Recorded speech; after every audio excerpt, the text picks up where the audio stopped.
এক পোলা এক মায়ের খুব ভালোবাসে, দুনিয়ায় আর কিছু চাই না মায়া ছাড়া। আচ্ছা। কিন্তু মায়া পোলাটারে পছন্দ করে না। ওহো। অনেক চেষ্টার পর মায়া সে পোলাটারে কইল যে ঠিক আছে, হ্যাঁ। আমি তোমারে ভালোবাসতে পারি, হ্যাঁ। আমার একটা জিনিস এনে দিতে হবে। কি রে? পোলাটা তখন কইল যে তোমারে পাওয়ার লিগা আমি দুনিয়ার যে কোনো জায়গা থেকে যে কোনো জিনিস এনে দিতে পারি। হ্যাঁ হ্যাঁ। মায়েরা তখন কইল তুমি তোমার মায়ের কইলজাটা আমার এনে দাও। কি ক- কি ক- কি কি কি- মনে হয় না? কি গল্প শোনালি দিদু?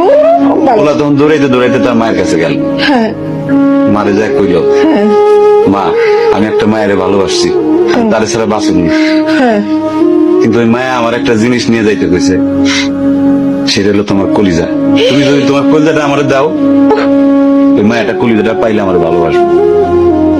মা তখন কইল তুই আমার একমাত্র বুকের ধন, তোর সুখের জন্য আমি সবকিছু করতে পারবো।